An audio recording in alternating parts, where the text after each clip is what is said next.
9 ribuan kan. Nah, pakan dengan protein di angka 32%, efisiensi sampai di angka 9 ribuan.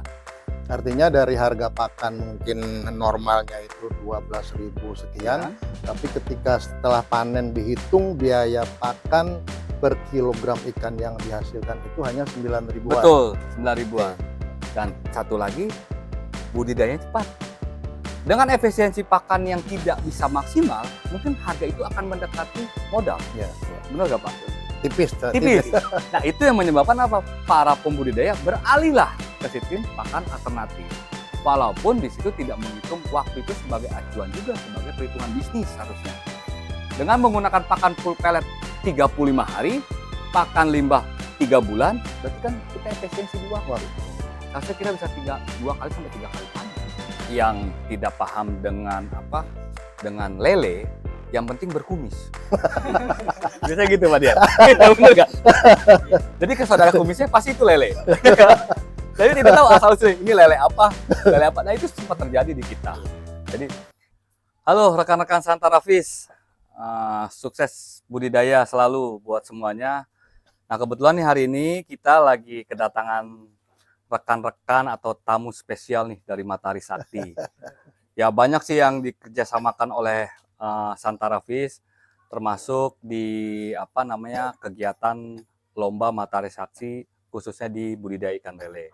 Sebelumnya saya perkenalkan, nih di sebelah kanan saya ini Pak Dian. Pak Dian ini selaku area manajer ya Pak, area manajer di Jawa Barat. Nah kemudian Pak Disman ini sepuh nih, rekan-rekan nih, ini sepuh ini. Karena Pak Dian ini sekarang di Matahari Sakti sebagai technical support ya Pak. Technical service untuk area Indonesia tuh luar biasa nih. Area Indonesia, kaki sepuhnya seluruh Indonesia di-tackle oleh Pak Disman. Nah, sebelah Pak Disman ada Mas Ilmi. Nah, ini termasuk rekan saya paling lama juga di Matahari Sakti dan selalu setia dengan Matahari Sakti. Berapa tahun Mas Ilmi kira-kira? Udah hampir 6 tahun. Hampir 6 tahun saya berteman dengan Matahari Sakti. Nah, mungkin di sini rekan-rekan pembahasannya itu kita diskusi, sharing. Saya juga ingin tahu nih perkembangan dunia perikanan di luar area saya. Kemudian mungkin nanti ada dampak positif juga buat rekan-rekan yang mendengar. Contohnya misalnya, apa sih market pasar yang lagi digemari, khususnya di bidang perikanan, khususnya di kita di masyarakat Indonesia. Nah sebelumnya, mungkin pertama itu tentang lomba dulu nih saya mau tanyakan nih, ya kan? Ya. Saya ini ikut lomba budidaya. Gimana nih Pak perkembangan lomba khususnya di Matahari Sakti? Ya, makasih Pak Bayu. Lomba nasional budidaya lele diadakan oleh PT Matahari Sakti. Awalnya karena kita sudah meyakini kualitas pakan lele kita, dan untuk membuktikan itu kita adakanlah sebuah lomba secara nasional berdasarkan bermacam-macam kategori kolam lele yang ada begitu. Nah, tujuan kita mengadakan lomba ini di samping kita untuk memperkenalkan bahwa pakan lele kita ini cukup bagus secara kualitas, tapi juga kita bertujuan untuk membuktikan bahwa budidaya lele itu full pakan, tidak rugi seperti yang selalu digaungkan oleh banyak petani kita gitu. Jadi kan sekarang informasinya kalau kita keliling kemana-mana, wah Pak kalau full pellet itu rugi, nggak ada atau paling tipis gitu kan.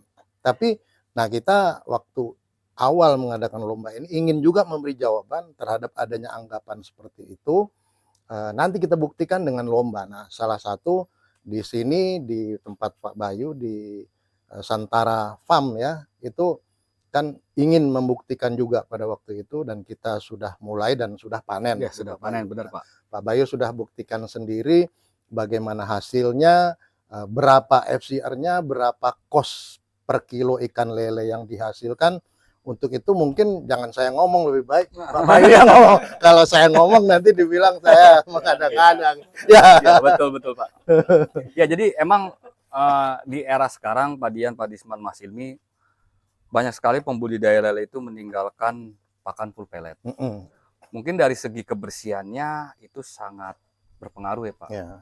Jadi maaf rekan-rekan budidaya, mungkin rekan-rekan banyak yang menggunakan ayam tiren mungkin ya, sampai menggiling jeroan ayam kali Pak Dian ya. Iya. Ada apa lagi Pak biasanya Pak kalau dibudidayakan lele tuh? Selain ayam tiren, jeroan ayam itu apa lagi yang digunakan? Cumi kadang Oh, cumi juga sempat digunakan juga.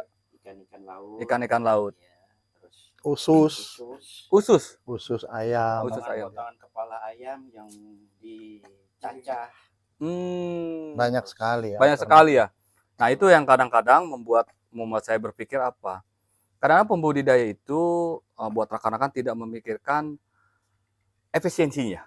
Efisiensi bukan berdasarkan masalah harga pakan kok sekarang melambung tinggi sih kan gitu kan. Kendala di pembudidaya seperti itu. Ya, Ternyata ada efisiensi di saat budidayanya atau di hasil akhir.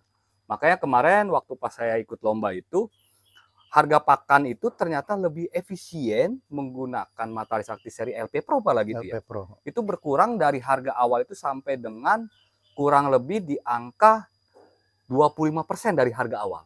Bener gak Mas Ilmi? Iya. Bener gak? jatuhnya sekitar 9.000. 9 ribuan kan? Nah, pakan dengan protein di angka 32%, efisiensinya sampai di angka 9 ribuan.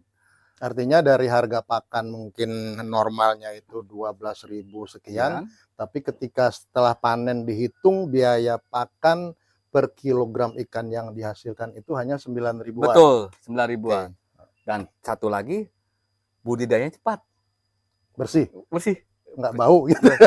Ini nggak tahu nih, faktor genetik ikan juga memang Oh jadi pasti, masalah. pasti. Jadi penyebab juga kan. Iya, iya. Mungkin genetik ikan yang kita gunakan genetiknya bagus. Betul. Karena pembenih kita juga menggunakan indukan dari Balai Pemuliaan. Ya, ya. Itu kita tempuh dari sampling sekilo isi 110, itu hanya 34 hari ya. 35 hari. 35 hari rekan-rekan sudah panen. Santara. Dengan padat tebar. Dengan padat tegar itu 167 Ekor per kubik. ekor per meter kubik. Menurut saya, sempat saya juga dia temen, Santara mah saya bisa dari 167 gitu kan. Cuman kan kita berasumsi, saya sebagai Santara Place berasumsi bahwa tidak semua masyarakat bisa menerapkan Mampu, sistem tebar betul. padat.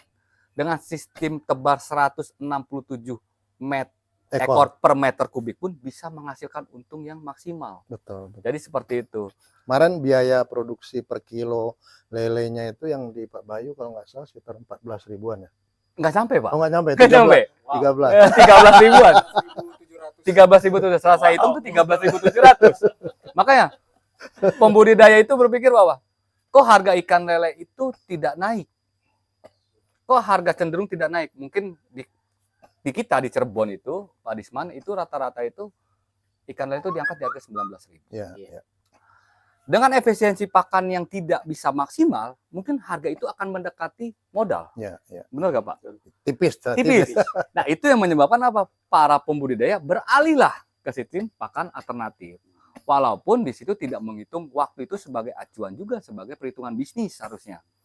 Dengan menggunakan pakan full pellet 35 hari, pakan limbah 3 bulan, berarti kan kita efisiensi di waktu. Seharusnya kita bisa 2 kali sampai 3 kali panen harusnya. Nah, itulah yang saya ingin memberikan edukasi kepada teman-teman pembudidaya bahwa pakan full pellet itu bisa menguntungkan loh, tapi dengan metode atau tata cara yang benar. Gitu. Ya, betul. Dan lebih tepatnya kita harus menentukan pakan apa yang kita harus gunakan nanti, Pak. Betul nggak? Betul. Betul nggak? Jadi tidak serta-merta harga kos produksi yang sedemikian rendah itu kan tidak berdiri dengan sendiri. Artinya bagaimana manajemen pakannya, bagaimana memilih bibitnya atau benihnya, pengelolaan airnya. Nah, ini memang saya khawatir kalau saya keliling-keliling memang kita kebanyakan petani-petani kita kan udah masuk air, masuk bibit, hal-hal yang bersifat pemberian probiotik, pemberian vitamin atau bahkan bibit pun kadang-kadang petani yang penting sudah ukuran sekian ya sudah masuk, tapi tidak tahu ini sumber benihnya dari mana gitu. Kualitas induknya, genetiknya bagaimana itu kurang diperhatikan. Gitu. Jadi nanti, kami ini sebagai orang pakan sering jadi tertuduh Pak Bayu. Iya, ini pakannya FCR-nya sekian. Iya, padahal induk benihnya yang kacau. Gitu. Betul Pak. Memang di budidaya itu faktor yang mengikatnya itu kesusahan budidaya itu sangat sangat banyak ya, Nah, itu dia. sangat kompleks. Tapi yang jelas yang paling sering dibicarakan itu masalah pakan, Pak. Biaya paling tinggi. Iya, karena itu mungkin 70 sampai 80% kan ada di Iya. pakan gitu loh. Mungkin yang jadi tumbal itu ya pakan pasti gitu. Paling gampang. Paling gampang. Karena mereka keluar dari kantongnya itu pasti uangnya untuk membeli pakan dibandingin benih atau merawat airnya. Iya, Gitu loh. iya. Nah, makanya emang saya juga sempat kaget juga dengan LPL Pro kok bisa FCR sampai sekian, efisiensinya sampai 110% gitu. Iya, iya. Dan setelah saya hitung berdasarkan perhitungan saya kok ternyata pakannya cuma 9.700 Ya. gitu loh. Dan tebar 167 juga menurut saya sebagai pemula nanti ke depannya gitu ya. Itu masih terlalu padat. Iya. Mungkin nanti rekan-rekan pembudidaya ingin mulai budidaya ikan lele dengan 100 ekor per meter kubik, Betul, mungkin hasilnya akan lebih bagus lagi. Iya, iya. Saya yakin akan lebih bagus dengan cara tadi dia itu benihnya harus berkualitas. Berkualitas itu bukan berasal dari kolam yang bagus juga, tapi berasal dari indukannya. Indukannya yang jelas asal usulnya. Iya, iya. Karena banyakan di pembudidaya kita yang tidak paham dengan lele, yang penting berkumis. Biasanya gitu Pak Dian. Bener nggak? Jadi ke saudara kumisnya pasti itu lele. Jadi tidak tahu asal usulnya ini lele apa.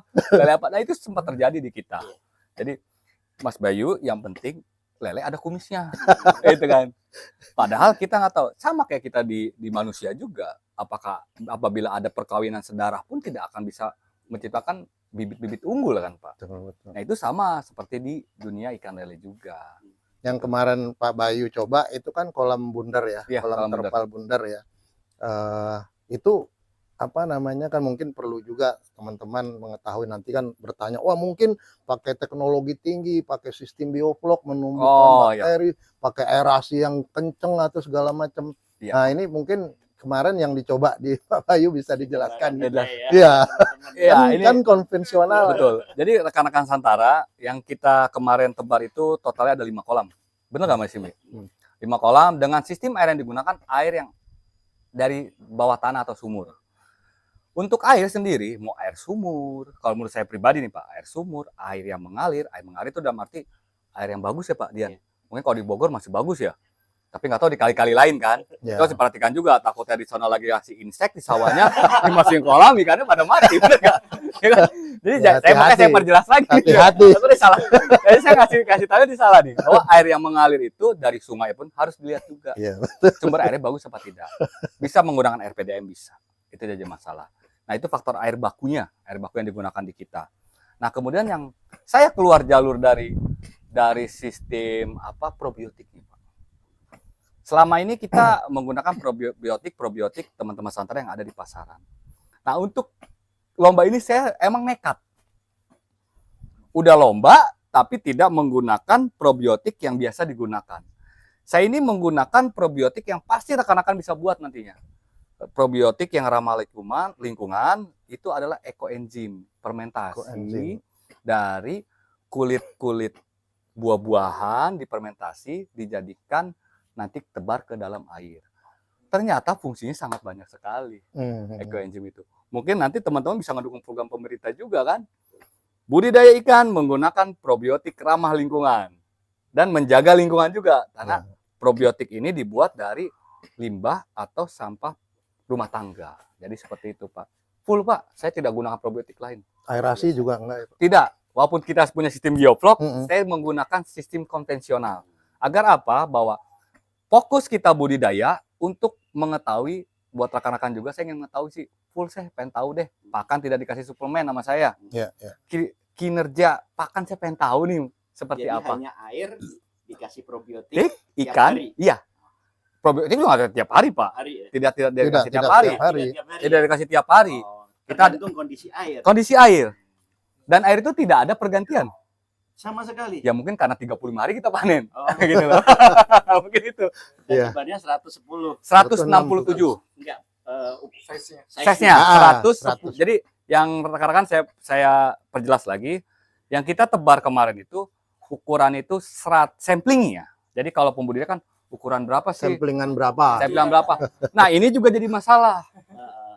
Pembudidaya nih rekan-rekan harus tahu, setiap menebarkan ikan ke dalam kolam bukan hanya ukurannya Pak Disman. ukuran 56, Hmm. ukuran 79 untuk menghitung perhitungan pakan. Itu bukan ukuran ya. Betul, betul. Gimana cara menghitung pakan dari ukuran? Ukuran 6 cm, pakannya berapa? Kan bingung, bener nggak? Betul. Nah, Ada yang rancu juga kan ukuran di sini beda kan. Nah, setiap daerah itu punya ukuran budidaya itu berbeda-beda. Betul, betul. Mungkin kalau kita main di daerah Cirebon, ukurannya satu size, Pak. Ya, 6, 6, 7, 8, 9, 10. Oh, Bapak mungkin kalau daerah Bogor nih, ada 35, masing-masing. 46, mm-mm. 57, Ya. 78, 9, 10, 11, 12. ya, saya perjelas lagi. Makanya nanti rekan-rekan harus tahu yang dimasukkan ke dalam kolam itu pertama keseragamannya dulu. Nah, keseragaman ikan itu akan menentukan juga di saat budidaya. Kemudian yang kedua itu sampling ikannya, Pak. Nah, yang tadi saya bilang, sampling ikan yang digunakan itu bisa itu 110 ekor per kilogram gitu loh. Nanti misalnya rekan-rekan nih mau nebar ikan lele. Saya mau nebar ikan lele misalnya size 7, ditimbang dulu, Pak. Ya. Karena itu akan jadikan patokan buat menghitung efisiensi juga nanti di dalam Ya. kolam. Size 7 samplingnya rata-rata itu kalau nggak salah di angka 250 ekor. Ya. Dihitung dulu. Oh, ternyata yang didapat itu 270 ekor per kilo. Mm-mm. Berarti tinggal kita kalikan, berarti yang sudah masuk di dalam kolam itu pertama airnya, ikannya berjumlah sekian kilo di Kilo. dalamnya. Dari situ baru bisa dihitung berapa pakan yang perlu Betul, dikasih. baru dapat Iya, dihitung. betul. Jadi seperti itu. Jadi budidaya ikan lele, ikan sebenarnya simple. Asal kita mengikuti aturannya. Jadi nggak usah dibawa ribet. Bener, Pak. Kalau pola pemberian pakannya Nah, gimana? untuk pola pemberian pakannya kita menerapkan sistem 8 jam. 8 jam. 8 jam. Pagi dan sore saja, Pak. Ya. Sampai kenyang atau ada hitungan persentase? Kita sampai kenyang. Sampai kenyang. Ciri sampai kenyang seperti apa? Dari gerakan ikan. Dari ikan. gerakan ikan. Yang penting tidak ada sisa pakan terlalu banyak di atas kolam. Yang ngapung-ngapung Yang gitu. ngapung. Artinya kalau sudah kita kasih gerakan ikan sudah nggak terlalu ini sudah cukup. Sudah cukup. Kenapa Pak Dian saya sih itu? Mungkin setiap metode orang beda-beda. Kenapa metode saya seperti itu? Saya secara umum aja menggambarkan secara logika. Kita menghitung secara biomas, menghitung takaran pakan yang diberikan ikan sesuai dengan bobot ikan. Tiap daerah pasti beda-beda. Ya. Mungkin di Bogor daerah cuacanya dingin, di Cirebon daerah cuacanya panas. Nah, mungkin di mana Kuningan dingin. Kalau kita ngajarkan seseorang, saya pribadi nih, itu lebih baik ad litium. Betul. Ikuti kemauan ikan. Kalau ikan itu lagi nafsu makannya kurang, mungkin cuacanya lagi dingin. Betul. Gitu, Pak. Mendung Nah, atau hujan. Nah, takutnya saya salah mengajarkan, Pak. Kata Mas Bayu dihitung, hari ini bobotnya harus ikannya sekian, akhirnya kasih makannya sekian, misalnya 1 kilo. Ternyata nafsu makan ikan Lagi udah kurang. akhirnya apa yang disebabkan? Dia tebarlah tuh pakan semua. Wah, Menjawab apa? Ikan nggak dimakan. Padahal rekan-rekan budidaya, kenikmatan budidaya itu satu saat pemberian pakan. Itulah nikmatin, gitu loh, Pak. Kalau nggak dimakan itu rasanya Ya iya. beda, gitu. Benar nggak, Pak? Benar. Saya Serunya tidak di menyalahkan hitungan, tapi kita sesuaikan dengan lokasi kita. betul, betul. Gitu loh, Pak.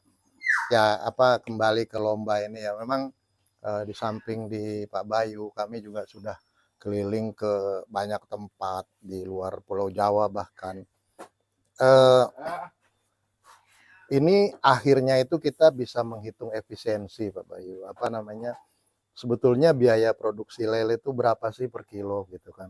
Ya. Nah, itu nanti akan terjadi ketika di satu daerah biaya produksi lelenya itu tinggi, itu dalam waktu dekat ikan dari daerah lain plus ongkos angkut akan masuk ke satu pasar yang menjadi pasar utama dari daerah yang pertama tadi.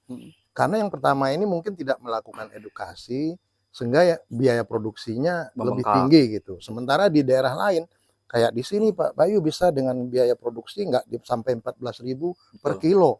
Artinya kalau jual dengan harga 19.000 Masih sudah sangat cukup bagus. Masih sangat. Sementara mungkin di daerah lain yang tidak melakukan hal-hal seperti manajemen pakan, seperti pemilihan benih yang baik, manajemen air, cost-nya bisa tinggi, Betul. bisa 19.000, bisa 18.000, sehingga nggak bisa bersaing gitu. Betul. Nah, lama-kelamaan pasar diisi oleh petani-petani yang mempunyai biaya produksi lebih rendah tadi. Gitu. Iya, betul. Nah, saya udah mulai lihat karena mohon maaf gitu, saya keliling memang sudah ke berbagai daerah, akan terjadi masuk ikan dari sini ke sini. Akhirnya orang ini bingung kok bisa masuk. Bisa jadi terjadi karena apa ya? Kalau saya lihat ke depan budidaya ini memang harus melek teknologi, Pak Bayu. Betul. Kita nggak bisa hanya apa yang ada selama ini. Saya sudah 30-40 tahun budidaya lele, tapi kalau kita tidak melek teknologi lama-lama kita ketinggalan, benar nggak? Ketinggalan, betul. Benar nggak Pak Bayu? Betul, betul. Ya sebenarnya gini Pak, untuk melihat teknologi itu di budidaya sangat penting. Cuman masalah kita sebenarnya simple Pak. Cara budidayanya dulu pembudidaya tuh Pak. Dimana kita mau melek teknologi, tapi pembudidaya dari basicnya aja dia tidak Nggak bisa ngerti. mengerti, gitu loh. Dengan sistem, jadi gini, kita paham, kita harus tahu ikannya, kebutuhannya seperti apa, gitu loh. Jadi orang-orang tuh kadang-kadang pembudidaya itu mengesampingkan itu. Teknologi dikuatkan, tapi basicnya tidak punya, tetap aja akan berantakan. Benar Pak?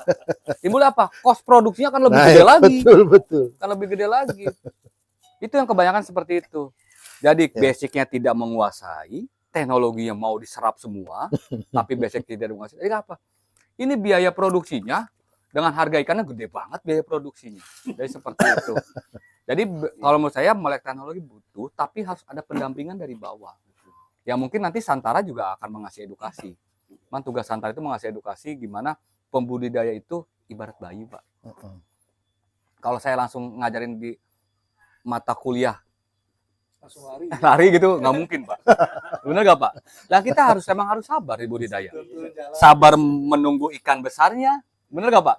Nah tapi sabar juga menuntut ilmunya kan Pak. Makanya harus sabar, bertahap. Makanya edukasi yang bagus itu edukasi mengenal karakter ikannya, gitulah. Setelah mengenal karakter ikannya, oh ternyata pakannya seperti apa, manajemen airnya seperti apa. Kita mau tebar padat, barulah teknologi diterapkan. Nah itu dia. Setelah kepadatan tebar 167 ekor per meter kubik, dia sudah berhasil. Dia akan, saya yakin, pasti dia akan naikin. Ya. Itu udah pasti. Coba Pak. lagi. Coba lagi. Tantangan baru. Tantangan baru. Sunnahnya sudah seperti Ya itu Pak, betul. Kan di dunia usaha kita pasti akan, kedepannya harus lebih berkembang. Iya. Berkembang. Ah saya mah 167 ekor per meter kubik sudah melampaui, sudah bisa, sudah dapat. Untung kalau dijual 19.000, 4.500 sekian. Kalau nggak salah itu tuh, saya tuh, wah, saya mau tebar padat. Tapi dengan sistem yang sekarang secara konvensional, dirasa tidak mungkin. Akhirnya teknologi lah dimasukkan. Ya, Teknologi dimasukkan. Sistem apa yang lagi ramai sekarang di Indonesia? Sistem bioflok lah dimasukkan. Nah, tinggal biofloknya yang tepat seperti apa, gitu loh. Jangan sampai pas dia mau mengembangkan sistem teknologinya tidak tepat, akhirnya apa? Kosnya besar, malah lagi kerugian dan balik lagi. Mungkin bisa kalau balik lagi ke titik awal. Iya. Kalau sudah selesai Pak, akhirnya gulung terpal. Gitu loh. Itu. Iya, gulung terpal akhirnya. Dan banyak terjadi. Banyak terjadi, Pak. Banyak memang. terjadi. Faktor masalah itu bukan hanya di konvensional masalah harga. Banyak sekali orang budidaya ikan lele tidak pernah bertemu gini loh. Mas, saya full plate nggak bakal bisa untung. Ya. Bener nggak? Itu bahasa setiap hari kita dengar. Full plate tuh nggak bakal bisa untung. Pakan berapa harganya? Nah, pakan berapa harganya? Ya saya juga bisa menyalahkan pakan mahal terus. Saya sampai papan tulis saya masih ini di kolam yang lama itu masih ada. Ya kolam yang 11 kolam saya kolam Harga lama. pakan dulu. Pakan dulu. Sekarang Pakan min 3 mili itu 10.000. Iya. Makanya saya kalau sini suka kalau masuk tempat biasa saya ngantor di sana mau buka papan tulis lama tuh. Waduh, ini pakan sekarang udah segini ya saya bilang. Berarti emang bener keluhan para petani pakan mahal juga. Ya makanya iya itu betul. Jadi kalau dulu mungkin orang kita dulu yang sebelum saya ini harga produksi itu mungkin 3.000 perak, Pak. Harga jualnya bisa 4 kali lipat. Bener gak Pak Dian? Bener gak Pak? Mungkin harga produksi cuma 3.000 perak, tapi sekarang harga produksinya jauh. Mungkin 1:1 juga tidak mungkin. Bener gak Pak? Berkurang keuntungannya. Berkurang keuntungannya. Nah, itulah tantangan buat para pembudidaya. Dengan permintaan pasar konsumsi yang besar, kita ditantanglah untuk efisiensi. Betul, betul. Itu kuncinya. Kuncinya efisiensi. seperti itu. Ya, yang paling bisa menekan cost produksi tentu akan survive gitu. Ya, itu Jadi dia. nggak gulung terpal kayak Gangguan tadi. terpal, betul. Ya itu dia lah faktor klasik sebenarnya. Dengan harga pakan yang naik dan maaf ya, semua pabrikan pakan tuh harganya hampir sama loh. Ya. Pak. Mirip-mirip. Karena Mirip-mirip memang nggak sama. bisa dihindari untuk membuat satu komoditi yang namanya pakan lele dengan protein rata-rata 32%, Pak Bayu. Itu nggak bisa dibohongin. Nggak bisa Oh, saya dibohongin. bisa bikin protein 32 harganya 10.000. Tapi coba kita lihat 32 itu secara quality nanti bagaimana gitu. Oh, iya. Ya, berdoa aja dengan matahari sakti. Efisiensi bisa jadi 120%. Jadi biar pembudidaya itu nanti bisa apa namanya, bisa mendapatkan untung yang lebih lagi. Ya. Tapi saya yakin kok dengan inovasi Santara ini juga Oh iya. bersama ya. Karena kita juga Matahari Sakti sudah cukup lama ya. Ya, dengan cukup lama, Pak. Tim Santara. Makanya kemarin waktu Mas Bayu ikut lomba kita sangat optimis sekali dan alhamdulillah Halo, Pak. benar-benar kenyataan. Oh, kenyataan gitu ya. Tapi ada yang protes, ada yang Pak Bayu ikut ya pasti juara lah. Loh kenapa gitu kan saya bilang. Itu Mas Ega kan. Iya, iya. Ah, dia mah pastilah orang dedengkotnya. Padahal pakan tidak ada perlakuan. Nah, loh. Tidak ada perlakuan. Kan Gimana beli di kalau agen. ada fermentasi dan sebagainya. Oh enggak, Pak Bayu nggak mau Iya, melakukan kalau itu. Makanya kemarin saya diprotes. Saya kan cerita di daerah lain, pakan itu difermentasi, dikasih probiotik ini, baru dikasih. Pak Bayu protes, nggak fair dong gitu. Itu kan Iya. nggak murni pakan. Iya, betul. Saya juga sampaikan waktu meeting di Surabaya. Ini Saya luar sampaikan. biasa Mas, tapi animo seperti itu masukan dari Mas Bayu dari lapangan ini cukup bagus ya. Iya. Nanti kita Matahari Sakti punya tanggung jawab bagaimana kita mengembangkan teknologi, mengedukasi di masyarakat yang lain Iya, sama-sama untuk meningkatkan citra lele. Betul, Dan Pak. saat ini notabene bahwa lele ini kotor. Betul. Ya, jadi bisa diterima di semua kalangan, bukan dari menengah ke atas, menengah ke bawah, tapi menengah ke Iya, atas bisa diterima. Betul. Itu berat sekali itu. Iya. Memang berat, Pak. Nah, ingat yang dulu kita di satu daerah yang di Bogor apa di mana, Iya. ada satu lokasi Pak Bayu mau dipakai, mau dikelola. Bu Hajinya bilang apa? Monggo silakan pakai lahan saya, tapi jangan lele ya. Loh kenapa Bu Haji? Lele itu jorok katanya. Oh, ya Image- masih image-nya masih. Image yang Masih berkembang seperti seperti itu. itu. Nah, ini yang perlu kita luruskan. Betul, Pak. Saya bilang mari kita lihat ke lokasi-lokasi budidaya lele yang full pakan. Image itu akan berbalik gitu. Karena saya ingat dulu di Pontianak juga nggak ada yang mau makan lele. Sekarang banyak pecel lele di Pontianak. Ada yang beli ruko miliaran. Oh, berarti untuk pasarnya makan lebih pecel lele. tinggi, Pak, Nah, pasar iya. konsumsinya. Iya. Berarti yang kemarin juga ada telepon saya dari Pekanbaru, Pak. Pekanbaru ternyata minatnya sekarang konsumsi Besar. ikan air tawar tinggi, Pak. Patin di sana Patin, luar oh. biasa. Sampai minta saya ke sana buat ngajarin mereka teman kosan dulunya. Nanti saya ikut saya pulang kampung. Saya sekalian pulang kampung. Tapi insya Allah Pak Bayu, Matahari Sakti ini tidak berhenti saat ini aja. Iya. Ke depan kita juga dari masukan Mas Bayu, kita juga membuat inovasi-inovasi lain. Iya. Termasuk sekarang juga pengembangan pakan buat nila dengan protein sekian, 25. Oh iya, betul. Sekarang saat ini sedang Iya, dicoba benar. ya. Iya nih rekan Santara saya baru ingat nih. Kalau ada kasihkan ngobrol kita baru ingat bahwa di khusus di budidaya ikan nila juga kita kebetulan di Santara ini lagi meriset pakan protein 25. 25 Minimal 25. dan harganya murah loh. Harga murah. Mudah-mudahan FCR bisa tembus 1 nih. Mudah-mudahan. Sudah berapa hari, Mas? Kita masih Bi, datanya masih Bi. Udah sebulan ya. Udah sebulan ya. Tapi perkembangan dibandingkan yang lain, Nah, untuk riset hmm, saya serahkan ke bagian lapangan dari Matahari Sakti. hmm. Tugas kita di riset itu memberikan pakan. Yang nyempling dari Matahari Sakti sendiri. Biar fair, ya kan? Biar fair. Saya nggak mau. Sama waktu lele juga saya nggak pernah nyempling, bukan? Iya.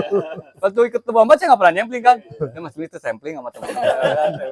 Saya nggak pernah. Saya mau kan saya ngelihat kondisi ikan sama kondisi air kan intinya. Gitu. Kalau dalam perjalanan 1 bulan yang sudah dirasakan ini, kelihatan dari nafsu makan, perkembangan ikan secara Visual lah, visual. Visual. itu seperti apa? Terus kondisi air itu Kalau kondisi air semua perlakuannya sama. sama ya. Semua perlakuan sama.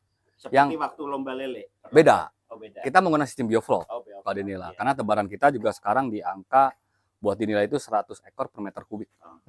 Jadi agak lumayan padat, Pak. Karena kalau dinilai itu konvensionalnya setahu saya itu di angka 5 sampai 20 ekor Betul. per meter kubik. Nah, kita main di 100 ekor per meter kubik.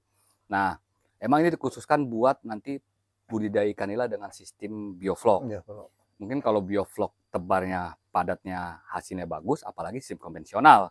Karena kan dia jarak ruang lingkup kan besar tuh, Pak. Iya. Gitu loh. longgar. Nah, untuk perkembangan ikannya, alhamdulillah sih ada perubahan. Ya jelas lah.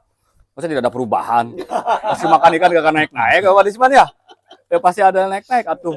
Nah, Cuma kan- secara signifikannya nanti berdasarkan sampling. Berdasarkan sampling. Tapi dari air, alhamdulillah bagus. Jadi kalau pakan itu, tolak ukur saya itu biasanya di air dulu, Pak. Iya. Karena saya yakin air itu berubah bukan dari ikannya. Yang dimakan kan pakannya.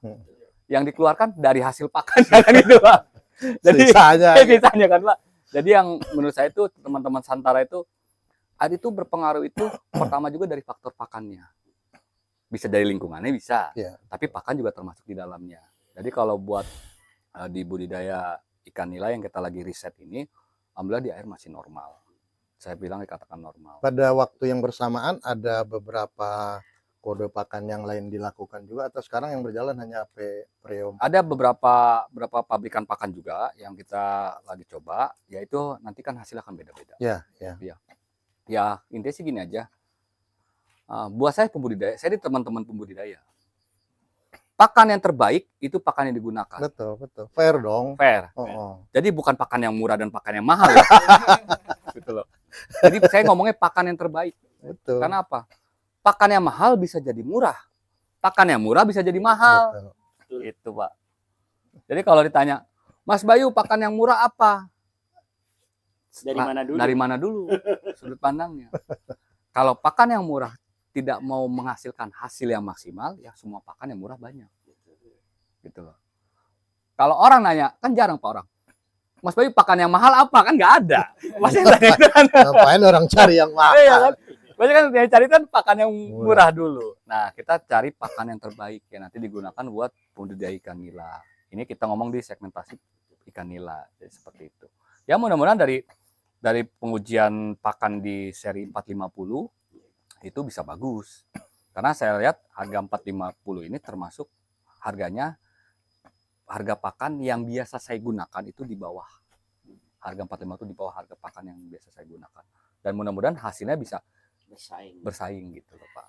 Ya, yakin kita kayak kembali ke efisiensi lah kan. Tadi pakan nila orang macam-macam. Banyak yang pakai apalagi bioflok pakai protein 32. Oh iya. Kan, kepadatan tinggi, rata-rata pakai pakan lele kan.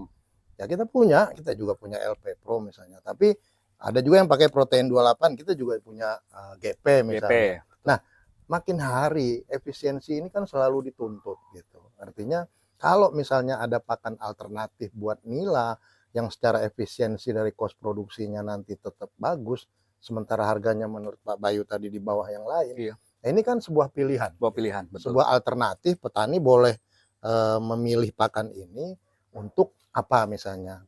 Mungkin yang penting kos produksi akhirnya nanti masuk dibandingkan dengan harga jual, harga pasaran nila misalnya. Betul Pak. Nah, nila ini kan makin hari sekarang luar biasa. Permintaan luar biasa. Iya. Permintaan luar biasa Pak di nila itu. Bogor sebelum puasa 2 minggu sebelum puasa habis stok. Luar biasa dari 28 langsung minimal 30.000 per kilonya. Bener ya luar biasa emang nila itu. Emang apalagi dengan adanya rekan-rekan yang budidaya ikan bioflok, ternyata ikan nila bioflok itu berbeda sekali. Ya katanya rasanya beda. Rasanya beda, tekstur daging juga beda. Dan ketebalan daging. Nah, tidak bau tanah udah pasti. Nah, makanya nih mudah-mudahan nanti hasil riset pakan ini bisa keluar dengan maksimal ya. Nanti kita bisa terapkan atau saya kasih edukasi ke teman-teman untuk wilayah lain lah. Iya. Yang jelas kan pasti ya saya yakin rekan-rekan budidaya ingin menanyakan, Mas pakan yang murah, nggak ada embel-embelnya pasti belakangnya. Yang berkualitas terbaik pasti kan gitu. Bener gak Pak? Semua kan nyari yang murah dan bagus. Iya. Nah itu yang kita cari kan, gitu loh. Tanda kutip murah dari murah. Iya. Ya itu seperti itu. Makanya kita emang di budidaya pakan itu faktor-faktor sangat ini banget deh. Tapi ada yang unik ya dengan notabene seperti tadi yang kita diskusikan bahwa dengan perkembangan teknologi yang ada sekarang banyak minat untuk masyarakat umum memelihara sekedar hobi di rumah. Oh iya, betul. Bukan hanya ikan hias. Betul. Ya, Betul, Pak. dipelihara dan untuk konsumsi sendiri Betul, juga ya. betul, Pak. Itu perkembangan sekarang sudah mulai ini ya. Betul, Pak. Jadi emang tim Santara juga lagi buat Nah, nih. ini yang ditangkap. Ini Luar biasa. keluar ini yang ditangkap oleh Santara sebenarnya. Ya, tim Santara lagi ngelihat segmentasi pasar itu, Pak. Betul. Jadi di mana orang punya lahan hanya 1 meter atau 1,5 meter, 1 meter mah kecil banget ya, Pak. Iya. 1,5 meter, tapi dia bisa budidaya ikan. Makanya rekan-rekan Santara lihat di channel kita itu nanti ada tuh kolam portable. Bisa dibawa kemana-mana. Dan simple. Kalau Dan- mau hajatan nggak perlu dibongkar, cuma dilipat. Lipat saja. Habis hajatan Pasang lagi. Jadi gini, ini program pemerintah. KKP menerangkan bahwa harus gemar makan ikan. Iya. Gemar ikan. Gemar ini kita lagi terapkan. Jadi ini buat semua kalangan rekan-rekan khususnya masyarakat Indonesia bahwa budidaya ikan itu tidak perlu ribet.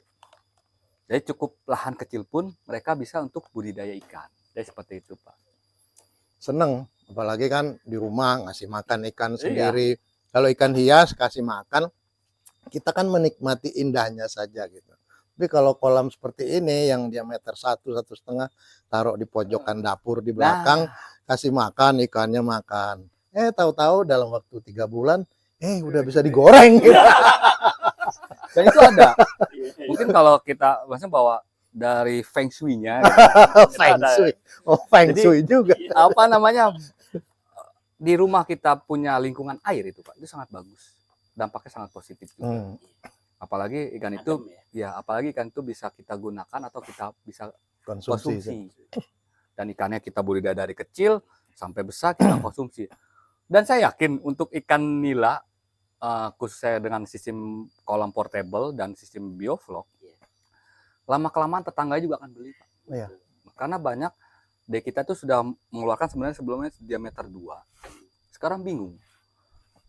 Mas Bayu, saya mau nambah kolam lagi. Tapi lahannya nggak ada. Nah, itu masalahnya, Bu, saya bilang.